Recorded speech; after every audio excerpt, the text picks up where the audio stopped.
Kia ora, everyone. Welcome. Ko Wadia toko ingoa. I will get us going with the karakia, and we have Robyn Hoffman with us today. And we're here to listen to Robyn share about her own personal journey as well as her professional journey. Now, I just need to quickly get the backgrounds right.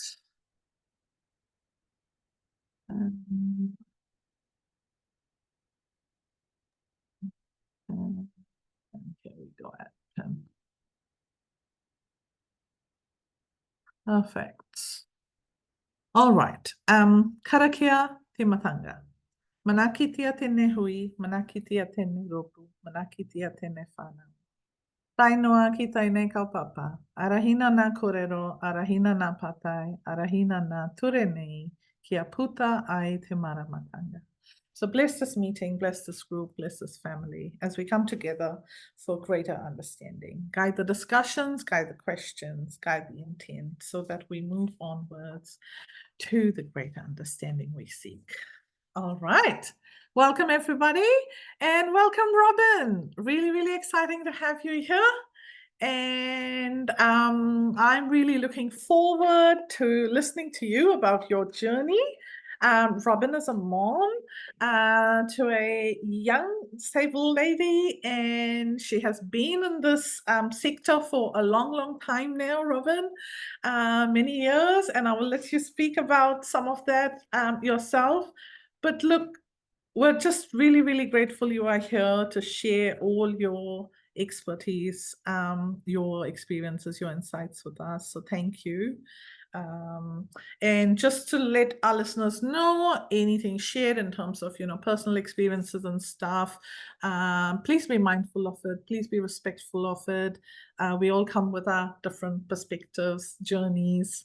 And as we talk about EGL and education, and what EGL means, enabling good lives means, we need to be really mindful that it looks very different for each individual, each disabled person, their families, based on the context, based on the communities they are surrounded by, and based on the availability, really, isn't it, of resources and the understanding of inclusion, disability rights, human rights. I also want to just acknowledge that the report on the abuse and care inquiry has been recently released, and it shows some real harsh and sad, experiences, traumatic abuse and harm that has gone on for many of our disabled people in the past. And the reality is it still goes on. So we just want to acknowledge that, and we hope that by having these conversations about the realities, the challenges that we all face as families supporting disabled people, little children, youth in the education space, the transition space, how difficult it can be. And so we hope that we can help create a great understanding of how communities, how services agencies can support all of our children better in this space. So with that, I would like to hand over to you, Robyn. Welcome. Really excited to have you here. If you can start us off and share a little bit about yourself, who you are and your family, that would be fabulous. No, that's cool. I do have a question though, sort of something from my sort of perspective. How many people here are professionals versus parents? Do we have an idea? Not really, but it's a mix. We've got a few professionals, a lot of parents and advocates in this space. And the other thing is we do record it and share, so it will be seen by professionals as well as parents. All good. Thank you. So thank you, Brian. Brian asked me a while ago to do this and times didn't quite work. So I'm Robyn and I live in Auckland, and I have been on this journey for, my daughter is now 26, so I've been on this journey a while, and she has autism and intellectual disability, as well as quite significant anxiety.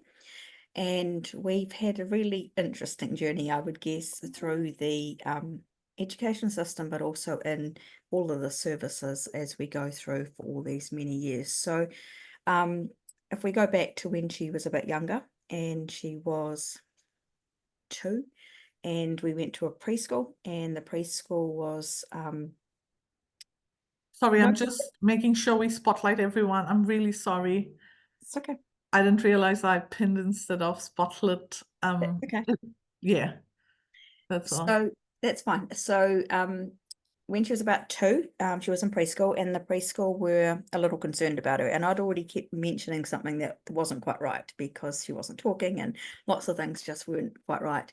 And so they were the people that actually referred us to Ministry of Education, because the doctor just kept saying she'll get better or whatever. And so they were really, really helpful, the preschool she went to, and I'm very thankful for that. And we had an amazing ESW, or support worker, back then. But she didn't sleep, and she was pretty hyper, but very at 2 she wasn't quite as bad as age 4, but she definitely got into everything like normal toddlers, but also she ate everything, and she was very violent and quite difficult, to manage, because she didn't sleep. I was working nights at that stage, and my husband was working during the day, so it was quite a lot more difficult.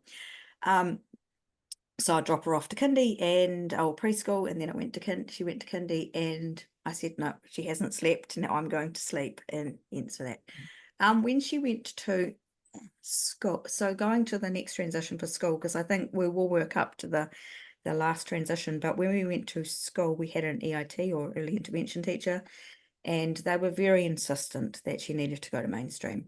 We had a teacher aide full-time, because she kept escaping from kindy. And I know you would not get that now, but this was quite, it wasn't exactly ideal, and I understand that now. But so we went, so she went when the mainstream, the EIT insisted that she had to go to mainstream. So we visited, I think, 4 mainstream schools, of which, as much as you're not meant to say you aren't to go, they all pretty much turned us down. And then she would not come with us to visit special schools. And so we went to visit the first special school, and they would have sent her straight out to a satellite with no fencing. And at that stage, she was quite a runner, and it wasn't suitable. And so then we went to the next special school, sort of next closest to us, and they had us. So she spent her entire life at special school, and it worked really well for her. She went to satellite for 6 months, but only since she stayed at base. She was quite unpredictable, and could be quite violent, but also her anxiety was so high, and there was a lot of other issues going on as well, I guess, with her and our whole family dynamics. And I guess it was just it was the way it was, and it worked. And for us, I was grateful for special school. So I guess that, but prior to that, when my youngest daughter was 2, I started working as a support worker. So I worked primarily I started in 2 centres, I think, and I had 2 children, and then I ended up in one centre in the middle of the city, and it became a magnet centre. And there were 3 of us, 3 support workers. They had a maximum of 9 special needs kids, and ministry would not allow any more. And we all had, I think I had 4 of them. I pretty much was there all school hours. And it was an interesting, but I've seen the journeys of those children from then to now. Some of them I'm still in contact with, and their transformation is quite different to most of them. So most of them did end up in mainstream school eventually. And some of them are really, really successful. So it was really cool to see those sort of journeys, because I wouldn't have seen that. So I was with an ESW for probably 4 or 5 years, and I went over multiple centres, but I primarily stayed in the main one, which there was a couple of us. So that was pretty cool. And there was a lot of violent kids there as well. It was definitely and at that stage autism wasn't very recognized with girls. Yeah. So there were a Robyn, few how old is your daughter now? 26. So that's a while ago. Yeah, yeah, So, a long time ago. it's a Yeah. long time ago, but I think some of the things are still the same. Yes. Apart from the hours. So, but I think a lot of things haven't changed except Yeah. for the numbers of people. So when she started at special school, there were about 80 students there. Yeah. It's about, I think it's just under 400 at that school now. So Wow. and she was one of the very few girls that was there. Yes. So it was quite a very big difference to what it is now in Yeah. that respect. 11 years ago. Yeah. Robyn, tell me something. I know you've mentioned about some of those challenges in the early years. Mm. And also we've got to remember way back, there was less of an understanding, less of an acceptance of, difference. But tell me, did you have the supports you needed as a parent? Were you even aware that Yes. you needed supports? Like you've Yes. mentioned, I need to Yeah. drop off at kindy and go have a nap. Yeah. How well Okay. supported were you or not? Amazingly supported.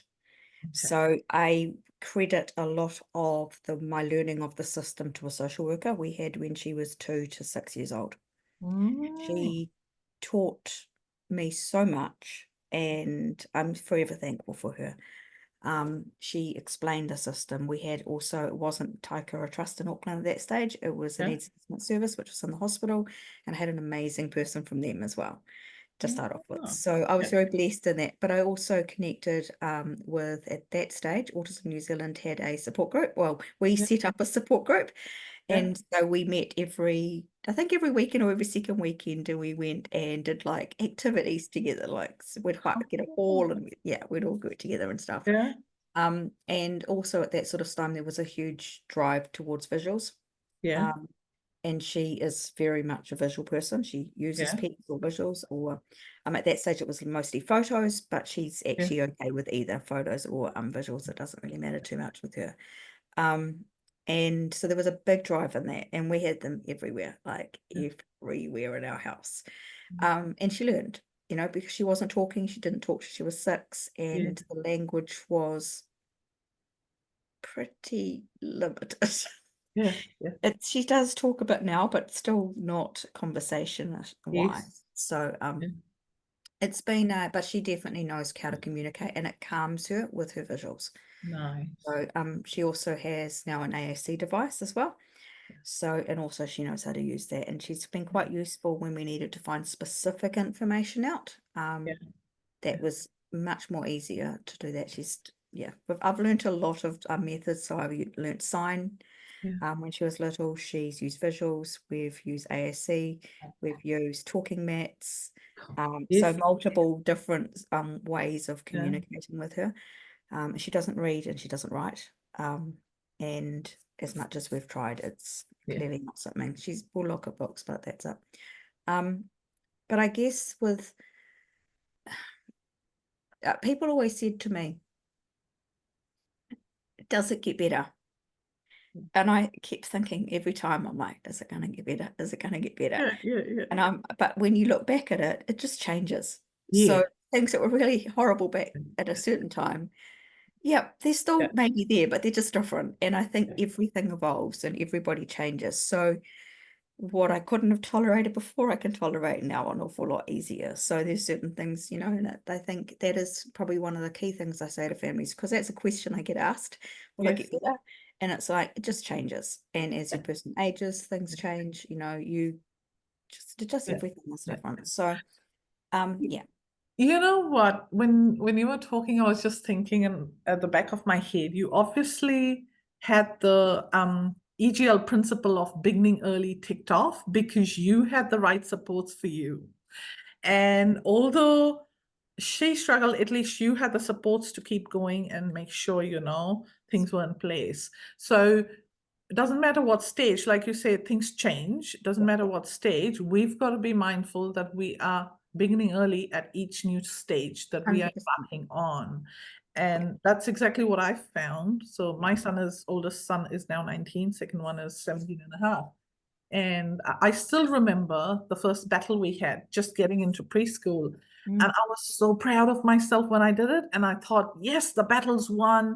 You know, life is going to be smooth sailing from here on. I was so foolish and so ignorant. Honestly, I can't believe I cheered myself for that battle one. And there were so many more to go. So I've learned in life to pace myself now. But I've also learned that at every new stage and phase, I've got to begin early and start looking at what's there, because the systems don't always give you everything. And I love what you said about networking with parents.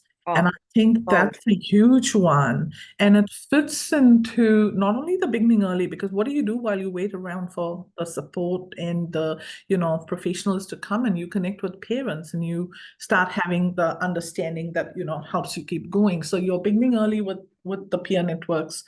But I think that connection also gives you a bit of that sense of ordinary life outcomes. Like you've got some connections, you've got 100%. some other people to, connect with, rather than become isolated with just your child and family. So I think it's so important to connect with parents. I think with that, it is key. And because one of the roles I do is a support group, and I think it's one of the things that people say to me, you get it, the people in this group get it, but it's really useful, to be able to just be with people that understand. Everybody's situation is different, and for me, I will just continue to do that work, because if I can make a difference in one person's life, and make them not feel alone, and just change one thing, it's worth it. Yes. So I'm really passionate about helping families. It's a really big thing for me. So, yeah. So tell me, so I'm thinking about now the EGL principles of person-centered, and I'm thinking about, mana enhancing. I'm thinking about self-determination. You've done a real good job of sort of understanding that thing, when she didn't want to go to a certain place or she didn't want to do something. Okay, we've got to, flex, and we've got to do things to give that self-determination. That was good. What about the person-centered supports? Is that something that wasn't available in the early years? Where did that anxiety come from? Because I know you've mentioned the early years were really challenging. There was anxiety, there was, the violent behaviors. That comes from distress. Where was that coming from? Multiple places. So a lot of people were unaccepting in public. A lot of people, just in general, because and I still do it now, like you're not expecting someone to just start doing whatever it is she may be doing, and that even if I can't figure out, so she's got a real tendency to, if people say the wrong word, and it may not be the wrong word next week, I can do it, anyone can do it, or they look at her a certain way, she seems to pick things up, and she hears things for miles away, and that sets her off very, very simply. If people are talking about her, that really upsets her. So everything you want to say is got to be done away from her, because it's quite difficult to, she just gets very, very, very anxious about those sort of things. She still does, and it's something that I've learned I can figure out how to do it, but it's still a lot of people haven't quite figured that's a trigger to set things off. So, but she definitely now has, if she doesn't want to do something, she won't do it. And you can't move her. So you cannot move her. So, and once she's had enough, she's had enough. Once she's had enough of me, it's time for me to go. Time to go home, time to go home. So, and she's very specific about that bit of information. Like she'll only have a certain amount of time, sometimes longer. Like you traveling out of Auckland is very difficult, because going as far as Hamilton, and I need to come back. And there isn't this is going to take an hour and a half to get home. We need to get back now.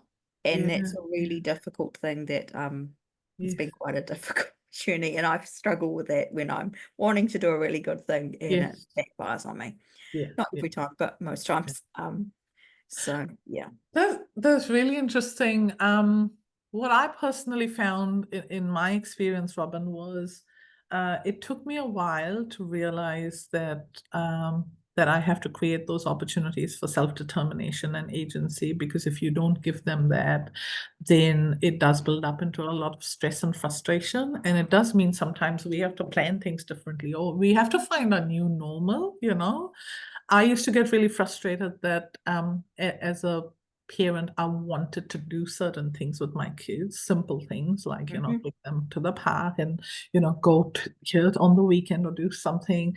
And I couldn't follow my agenda. I had to shift and make sure, you know, I allowed for things that were based on, you know, my children's interests. And the challenge for me was actually that I had three children with three different interests. So I could never make everybody happy. There was always somebody who wasn't happy because somebody's interest was left out.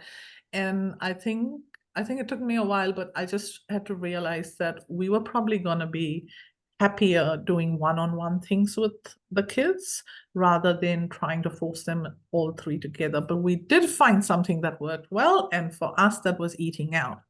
All children love eating out in my family now, and so that's one thing we can do as a family that's, you know, together. But otherwise, yes, we have to consciously create those opportunities. And in education, I think the challenge is education is so based, ECE, like daycares are based on routines, Yeah. you know, and on rules that they have. Things have to be done in a certain way, and it becomes quite challenging for our kids when they are forced into those set routines, isn't it? They can be, and I think, but once the routine, like she's very routine based, so once a routine is in essence set, she's actually okay with following a Yes, routine, yes, as long as it has things in it that she wants to do. exactly. And that becomes a problem when there's things you don't want to do, and she just will not. So yeah, it's just the way it is, Yeah, and you sort of have to go around and work things yeah, out, and you need to have like chill spaces, yes, things like that. So yeah, yeah. I guess so. I guess so. Yeah. Do you want me to move on to the Yeah, yeah, transition? yeah, yeah. No, so tell me one other thing. You have mentioned about the fact that, you know, the triggers were often people not accepting or talking about her, or, you know, not being very welcoming and inclusive. Um, I know as a parent that upsets me when my children are not, you know, welcomed, accepted, valued, all of that. So I've always wondered, you know, for the child themselves, how much harder it is. And is there anything that worked or helped to shift that acceptance? Um, I've always been very strong on I have to educate everybody around my children so they learn to accept and value and see my children in the strengths-based way. So mana enhancing, you know, interactions are really important for us. And that principle is something I find doesn't just happen naturally. You have to educate people around you. Is there anything that specifically worked for you, you know, to make If some of that shift happen? if you're in the shops, which is primarily where things happen mostly at the moment, Yeah, it's a little bit more difficult because I don't know generally what's setting her off. yeah, So that's quite yeah, difficult. yes, And true.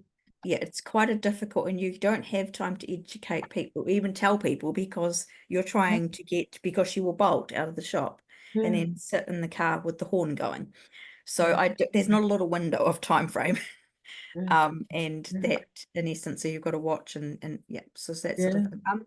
I think if there are other people or other things, it depends. I mean, some people are getting better. There is definitely some more, and I'm just like, if people stand in the way and she just goes to bowl past, which does happen, I just like, sorry, just, you know, just sort of, because she's in a hurry, so everything she yeah, does is at very fast speed. If you go to the zoo, that you can do the zoo in 45 minutes and you have seen every animal at the zoo. Why do you need to spend any longer looking at yeah, anything? You can walk yeah, all the way around and out. So everything is done. So you never spend any time in a place. yeah, Everything. So whereas I know a lot of people, they spend time looking at everything. I was told by her teacher a few years ago that I saw at school, and he said to me, I will never forget, we went to the art gallery I couldn't believe he said this. He went to the art gallery in the city. She was very upset, but she went in with me and she went diagonally across every single room. And then she Yeah. came out and they said, we went back to school and we had all the photos. She could identify each artwork which was in each room. Amazing. And so he said to me, I think she sees everything in one, like Yes. literally. So she doesn't need to spend any time. Why would you need to Yeah. spend looking time at everything when you see it literally in 1 second? Yeah. So I think that really changed a huge amount of my perspective about why we don't spend time anywhere. Um, Yes. Yes. like you eat, you leave. You don't sit and talk. You eat, you leave. Yes. It's a 15 minutes if you're lucky, like nothing. We can't do the dinners out. Okay. So Oh, for me, so yeah, I think actually I understand a lot more now. yeah. That's the Yeah. reason why everything's done at speed, Yeah. because she sees Yeah. it. So why do you need to spend time? So for me, that's something I had to learn only in the last 2 years, maybe, when I Yeah. saw the teacher. And we had, when she was younger, all the way up until, yeah, probably 18, maybe. Yeah. We probably used nearly every support service that was available in Auckland, and every type of therapy or that was available. So we've had quite a good selection of choices and a lot of different Yeah. experiences over all that time, which has been actually really, really helpful for me work-wise. Yeah. Because it actually has given me so many more. I understand what Yes. this service is Yes. like. I know, Yeah. And another thing I always say to families, because people want things instantly, and Yeah. it's like everything in disability takes time. Everything you have to be patient, and I can do as much as I can, but I'm not a specialist, and sometimes you just have to wait. And that's just the reality of what it is. And I think when people realize that it's not just them, because I think people just think it's them, it's a lot easier when you realize, yes, it's not going to make things easier right in that particular time. But if you're waiting for someone like Explore, write down everything that happens, because by the time they come to you, Yeah. the behavior may have changed, but it will be something different. So True. just have the whole list, of the last Yeah. year and a half. And I Yeah. think that's really, really helpful. Yeah.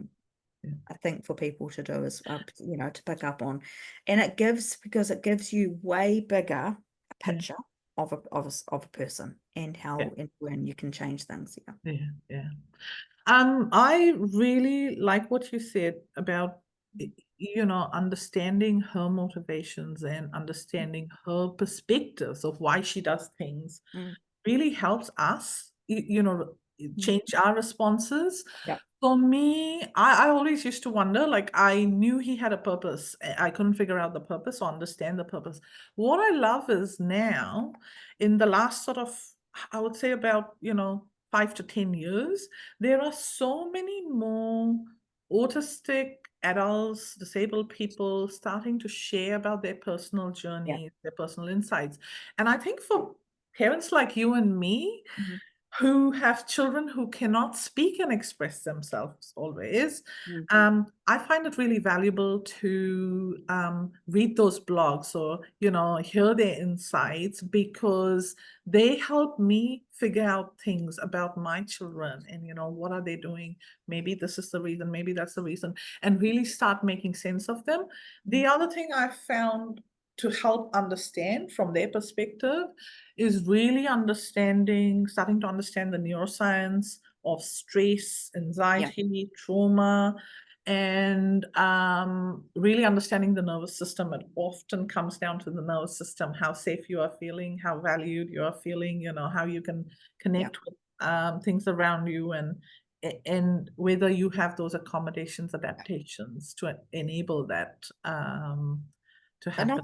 I guess another thing we learnt to reduce some of the anxiety is different sensory tools have different purposes for her. So a few years ago, a weighted blanket was no use. Now it's really useful. Yeah. The stress ball, really like the ones you sit on, exercise ball, really, Yes, yes, really useful at the moment, wasn't before. yeah, She likes particular fidget things, but things have to be semi-big for her because she still eats or mouths a lot of yeah, things. So we have to be quite careful with some of those things, but she likes stuff, she yes, loves yes, things. yeah, She yeah, carries a bag at all times, yeah, everyone. yeah, She sleeps with a bag and it's full of yeah, stuff. yeah, Yeah. all sorts of Amazing. stuff. So, I but I think, know what calms her. Like she needs to have certain things around her in her room. She likes certain things, and because when she wakes in the night, she wants to see all her books. She wants to see all her visuals. She wants to have that stuff for some reason. It makes her more settled because she still wakes during the night quite a bit. Yeah, so I think so trying to figure those things out, but also things change over time. So what didn't work yes. now works. Mm. Swimming really calms it, but we really have difficulty getting her in a pool. So whereas so it's sort of like different things, and that's as age and time, and we've had a long time, it feels like, in this journey now, and it's not simple. I mean, it's not an easy journey. I guess when we go to the transition space, which is a space that is, for me, I remember people talking about how hard it is changing schools or coming into school. I personally think that leaving school is by far the hardest. And because there isn't the supportive school, as whatever the school may be like, we did have a good school, but whatever the school may be like, it's a school and they go every single day, 5 days a week. When they leave school, it's a very different ballgame. And it's trying to figure out what is out there, what will suit. And I guess on the transition journey for me, I knew all the transition coordinators, so I chose one of the coordinators that didn't know me very well. And that was very intentional because I knew the others pretty well. So I wanted someone that didn't know me and I didn't know my daughter. That person also had not worked with a person who was in residential care. So my daughter lives in full-time care now. And that also maybe yes or no was a good idea. But at the time, it was what it was. But I did a lot of work myself. So because generally a transition coordinator does about 3 or 4 places that you can visit, she was a person that likes routine and a day service works for her. Doesn't work for everybody, but it definitely works for her. I visited 10 places, of which only 2 were suitable. And in the end, actually only 1 was suitable. And it is a small place. It does dance, art, drumming. It has circus. It has cooking, which is really important. You need to have cooking every day. You have to eating. It has a gym. It has all the things that keep her occupied, because when she's occupied, she's generally calmer. So, but that I didn't make the end decision, and that was primarily because I didn't visit with her, because she has set rules she sets up that I can't visit school. I wasn't allowed to visit any of that. So even if I visit now, it means we go. So, but her teacher aide, who I knew quite well, she said this is the best place. Definitely is the best place for her. Has it been all smooth sailing? No, not all smooth sailing, but it's definitely the best place, and she's happy to go. And for me, that transition space, I mean, having everything, the school, when you leave school, there's a lot that you need to. So if you're the year before you leave school, we had AWS funding, so we are allowed to have a transition coordinator. Choose a coordinator. They work with you for about 12 to 18 months, and they come to the IEP. And they gather a lot of data, and we had a lot of specialists involved, so there's a lot of data when she was leaving school, and that helped for everybody else. So you need a new TAIKURA assessment or a new needs assessment. You need to make sure you've got enough support, because when a person does leave school, you will need more support than you did when they were at school, because generally, not always, but generally the increase, because you've got 25, I've got about right, 30 hours a week when they aren't at school. So you've got to sort of figure out, how am I going to fill my day? So she doesn't go to her program every day. She goes to her program 3 days a week, from I think 9 to 2 or 2:30, and that's fine. And the other 2 days, so she, as I just mentioned, she does live in full-time care, but she's a very busy girl. She goes out 7 days a week. And or most, if it's really pouring with rain, she doesn't. But she's, as long as she's occupied, she's calmer. And so she'll go visiting somewhere. I see her once, I see her for dinner on 1 weeknight, and I see her on the weekend, for as many hours as she chooses for me to see, which is normally about 3. She sort of determines that sort of stuff. But I think for me, when we go to the EGL principles, this is where it really came into effect. because for me, that all of this sort of came about and became much more prominent when I started doing a lot of work, and I did a lot of work with Humanly. Yeah. Done it, and I did a lot of work in the EGL space through work as well, both Yeah. all my jobs. So I really understood the principles. I made sure that everything was what she wanted. So before, I assumed a lot, Yeah. and I assumed wrong on something she doesn't like. Yeah. And Yeah. it was hard for me to say that. Now it's fine. But Yeah. I think it was really important. So that's when the visuals became really, really important, Yeah. and the advice, because we needed to actually see what she actually wanted to do. Yeah. So she has great fear of many, many things. Lifts is her greatest fear. And stairs and escalators and anything like that. And she has an amazing, amazing support worker, and she's hasn't got her on a lift. I don't think that's ever going to happen, but she's got her climbing bridges, going to places, going to Stardome, which Wow. blew my mind because it's dark. Yes. She's very Yes. scared of stuff Yes. like that. So for me, like, she is living her best life now. Yeah. With me, I don't know whether she would have it as great as she would with me, because I'm her mum, and I Yes. think differently, Yeah. and other people believe, and I believe in her, but she won't do everything for me. I mean, I think that's just generally for most parents as well, but I think she really has shown me how amazing she can be. Like, I think a year ago, they taught her to sew, hand sew. Wow. Never in a million Amazing. years would I have ever thought that was Yes. possible. You would Yes. ever think possible. Yeah. And lots of little things. But the little things are huge. And Yes. you can see how proud she is. Yesterday when I saw her, she had made a cushion for me with her photo on it. That's so cool. Um, and I was blown away, like, and she wouldn't give me the cushion. She decided she needed to keep it, but she'd made it for me. But anyway, it's fine. But I think, if you look at about all those principles, she really is like, she is in the mainstream. She goes to the netball courts every week with everyone else. She may not be playing in a team, but she is playing alongside all those other kids and all those other adults. For me, that's gold. That's really, really awesome, because she loves shooting hoops. So it was just pushing those boundaries. I mean, she definitely is in the community a lot. She's doing a lot of things that everyone else does. Yeah. She just does it a little differently, and that's okay. Absolutely. Um, Absolutely. yeah, so hoping, I mean, that's visuals. Julie. Okay, visuals are, she uses little picture cards. They're about this big. That big maybe. And they may have a picture of, okay, just like basic lunch, ball, whatever it may be. All right, those are just So what it's I a can. communication It's a communication way of or talking, yeah. So yeah. she uses generally actual pictures, not real photos, because it's easier not having a so Pizza Hut, you don't want a Pizza Hut box. It's Yeah. easier to have a pizza. So like example, I mean, she wouldn't care about food, but that's an easy example. You don't want Yeah. something very, very, because otherwise if a person's not going to show, or a thing's not going to be there and it just changes, Yeah. it's a lot more difficult to move with that. So I guess it is about taking time. And now she's 26. She's been out of the school space for nearly 5 years. Oh yeah, 5 years, I think. And she's really changed, and she's really grown up. And she's showing her personality. She's showing her definite dislikes. She's showing her definite really love likes.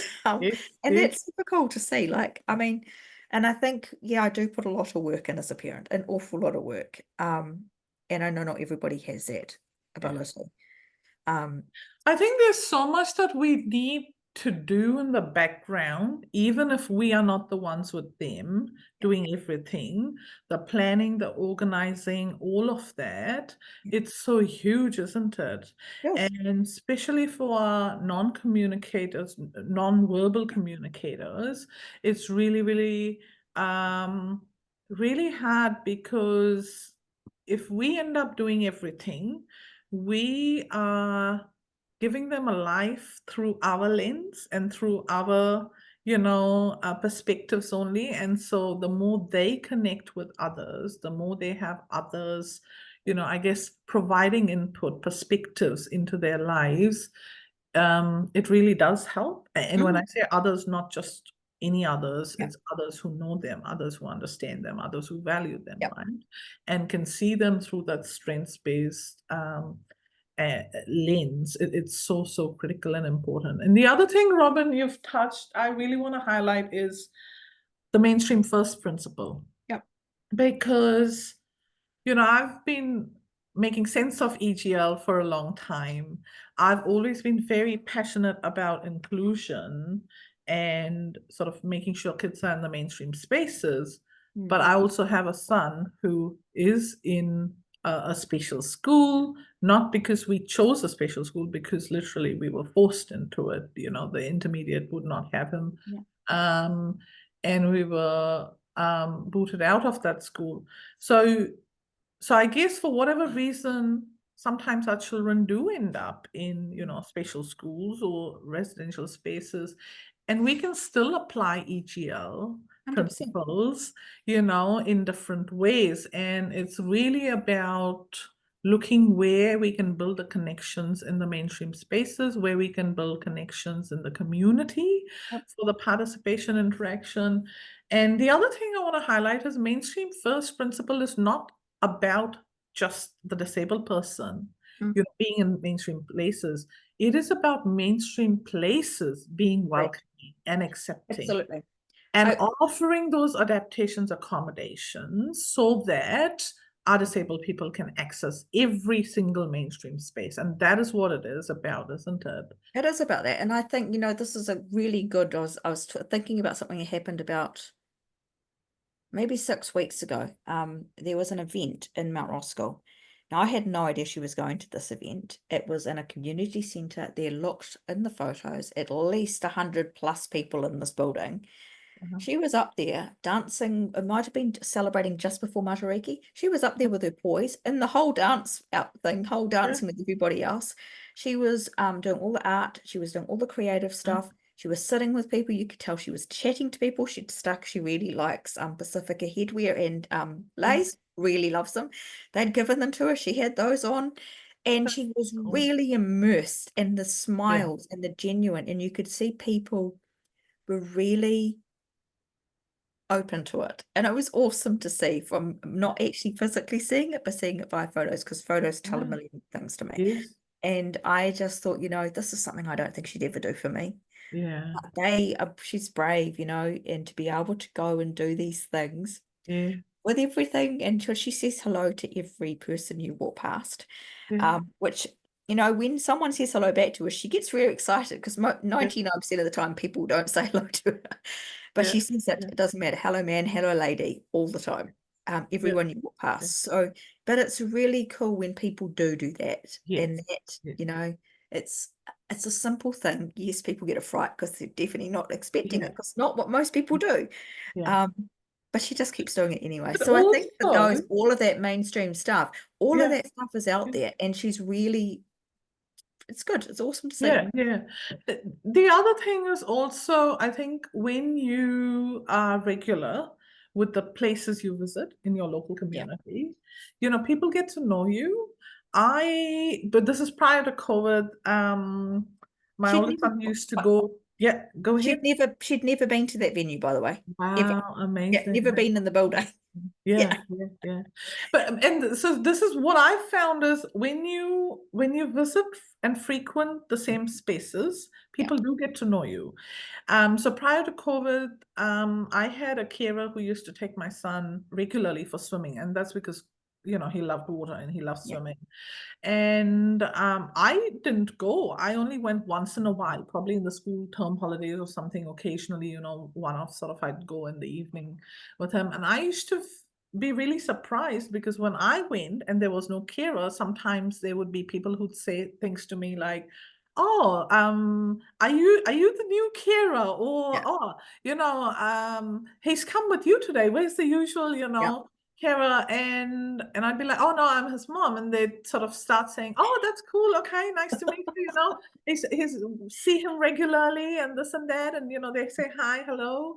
And it was really interesting, because sometimes the carers would come back to me and they would say things like, "Oh, somebody said we met someone at the pool, and I said, who? And they'd go, I don't know. They said, hi, to Kushu. And they came up and they chatted with him and they said, how's he doing? And we have no clue who it is, but it's somebody from obviously, his school or somewhere else that he knows. And so it was quite an eye-opener for me that even though he did not have the typical friendships that we wanted for him, he had people who knew him. And I think it's kind of, inching away our way if we can start building those connections, those little, acquaintances, grow them into, more frequent relationships eventually, and sort of have a community around him. That's our sort of, for sure. It definitely happens. We have the same thing. Yeah. People I've never seen in my life come up to her and I'm like, who are you? Yes. They know who she is. Yeah, that's pretty cool. Yeah. Look, tell me a bit, Robyn, when you started looking at planning out, moving from school to, out of school and community, what were the things you had to kind of think about or consider? What suits her, what she liked, what she didn't like. Yeah. Real key, really, really key. Not too many people, because too many people generally stresses her. Yeah. And people who, I think another thing is, she takes a long time to adjust to a place. So it can take 12 weeks for her to actually want to be in a building or be somewhere. So it's consistently, you've got to consistently do this. So I think for me, people that were open to do that, people that did the stuff she liked, but also, making, I don't want her having a boring life, I want her to have a good life, and I want her to have an awesome life that, better than I could provide realistically, because she deserves that. And so I looked at, I think it's about, when I figured out that I have to ask her exactly what she wants, because I realized I was doing the wrong thing, which was probably about 4 years ago, that was a critical time. And I think as parents, we do assume, I think people assume a lot about what is their children like, or what's best for their child, and it's not always the way it is. So once I sort of started doing that, I looked at things completely differently. Do you want me to bring up about her part in the libraries? Yes, Okay. absolutely. I know we're Hear sort of about getting a that. little close on time, but No, that's interesting. Yeah. yes, so I think this is really a kind of an interesting thing that we have given little libraries away to the community from where I work, but also I would visit little libraries, which are like little post boxes in the community with books. And I would take her in the car and I would say, do you want to do this or this when I took her out? And she would start to choose that would go to the libraries to fill up the libraries with books. And initially she'd just chuck books, into the box. And to the point now she can put them up the right way, put them in the, tidy them up. But from that, which is even more exciting, she decided that she wanted to go to the actual libraries with me. And so we have visited probably well over 3/4 of the libraries in Auckland, figuring out which ones she can walk into and can't, because if a children's section's on the top floor, we can't do it, and there's a few of them.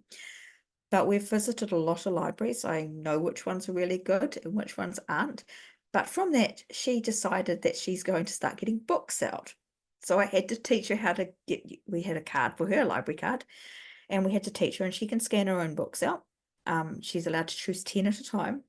And then we go do swap over like every week or 2 weeks. And she started to read basic books from this whole project. For me, that's just like gold, And the fact that I give her choices, if I had to pick her up and I said, do you want to do library? She said, no, we don't do it.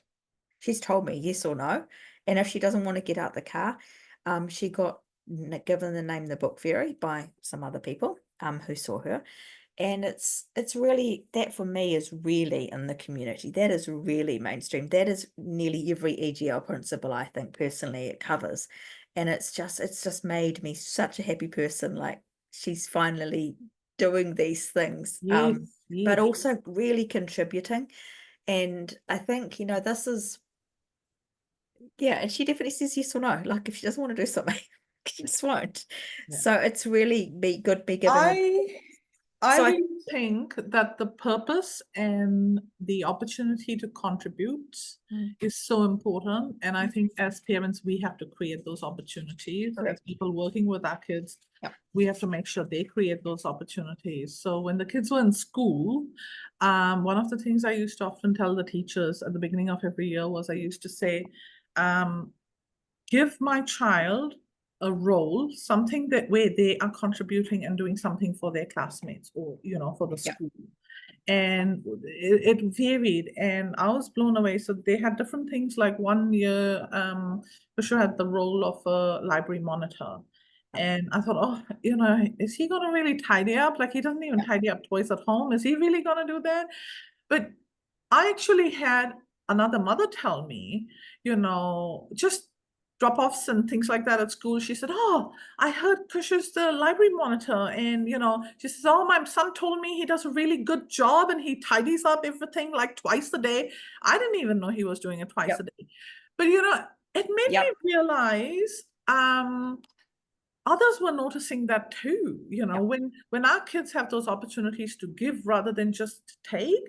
And it's so important we don't sort of set limitations on what they can do, isn't it? We explore everything that might be possible. Yeah. If I go back to school, she had several roles at school. One of them was folding the washing. She became an expert at folding tea towels and towels. Yep, whatever. And she really liked that. But also she had to collect all the food scraps because they were very into worm farms and things and composting. And that she went and collected them, and she loved that role. Like, she loves that sort of stuff. And that was her role. People knew that's what she was doing. So she had many Yeah. roles. Those are two of the roles that I can remember in the Yeah. last couple of years of school. Yeah. But yeah, she definitely towel folding is not as great now, but it was excellent then. Look, But if it makes her happy, it doesn't really matter. yeah, no, absolutely. And I think it's really also not limiting just us telling what should be done. It's really important others get involved and Yeah, others start, absolutely. creating those opportunities as well. Yeah, look, this has been really, really interesting conversation. And it's been really lovely hearing from you and listening to the journey. One of the things that has really stood out for me is being really conscious and starting even with something really little.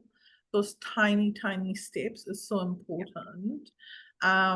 Not giving up, that's the other thing, not giving up, because things change, and what didn't work now might work later, or what wasn't interesting back then might be interesting now. And so I think always having an open mind to revisiting some of the stuff and opportunities, Absolutely. is important. And then the other thing I think for me that stood out really is the connections with community, and finding ways of doing things in the community, with the community, alongside the community. And it doesn't matter where you're living, or No. what exactly your disability is, or your level of functioning or reading, writing, literacy. I think it's really about being out there and connecting and doing things that our kids enjoy. So moving Exactly. away I from think, what we want to what yeah, our kids want is a big, big shift, isn't it? definitely, I think you need to make sure that they want to do it or they Yeah. enjoy doing it. Don't try and give them something they really don't, because Yes. you're just an uphill battle. And I've tried that so many times and it just doesn't work, like literally you're going to end up with something that's Yeah. not ideal. But if you can see, the blossoming and that change, it's just beautiful to see. And I think the other advantage of having, a person-centered approach, so making sure it's their interests, their sort of, choices, self-determination, giving them that agency. What I've found personally is it reduces all the stress and the distressed behaviors, Yep. and it allows for more engagement in a way that they're relaxed and comfortable. So I think that's a big thing. And you want to give, I always think I need to give my kids something to wake up to and be happy about every day. And so we're gonna start figuring out that in the next few months. We're just beginning our journey. So it's been really good listening to what you've done and how you've sort of gone about. And yeah, so thank you. Thank you so much. Is there any message before we close that you want to give? One is to parents, and two is to educators out there in schools, whether it's mainstream or special schools, doesn't matter. And anything in particular that you want to. Yep. Okay. There's one thing. Every person has the ability to participate. They have the ability to excel. They have the ability to participate, and giving people opportunities, as many as you can, over a period of time, enables and opens their world to much bigger things. And I think this applies to probably everybody, because people put limits or put ideals. And I think if you can think a bit bigger than that and think about what else is out there, what else is an opportunity, what haven't I looked at? But giving the person, if they're really, really adamant about something they don't want to do, you know, it's just changing it up. You could always sort of work things around. Yeah, those are things. I think it's just everybody has the opportunity and has the ability to excel in things, whatever your disability may be. You just have to look for it, and it's not easy. Yes, absolutely. And I actually think that I've acknowledged it myself that I do not have the creative thinking to think strongly in parallel with my oldest son. I can think in parallel with my younger son, my middle son, but I cannot do that with my oldest and my youngest. They think very differently from me, and I actually struggle, and I feel kind of like, I'm not on the same page with them. So I think for me, it's going to be really important finding people who get them and who are on the same page with them, in terms of the doing and the learning and activities and stuff like that.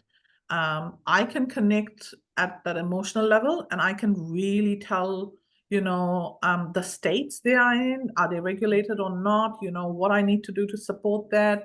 I can do that really well, but I cannot do the bit around understanding their interests and their, pursuing their sort of, interests and activities. How do we make that happen? So that's going to be a big It is. And I think everybody, everybody works differently, and everybody has different skill sets. And if you don't have it, then ask someone else. Somebody else will be able to get something. They'll understand a bit of it. And I think that's, as a community, as people, that is how you help. And families help families. Really, really, really important. I really think that families are always afraid that they're alone. But if you just just talk to one person. And they'll talk to one person, or you can all talk to each other. You'll learn so much more, and the support is amazing. Yeah. Look, thank you so much for coming today. Thank you for answering my phone calls when I've needed, to check in with you. Really do appreciate it, and all the best moving ahead. I will close us with a karakia, and we will post the recording on our Facebook page. So thank you. Karakia whakamotunga. Kia whakairia te tapu, kia watia ai te ara. Kia turuki whakataha ai, kia turuki whakataha ai. Haumie huie taikie. Restrictions are moved aside, so the pathway is clear to return to everyday activities. Kia ora everyone, and see you next month at our next korero. Bye. Where's my recording?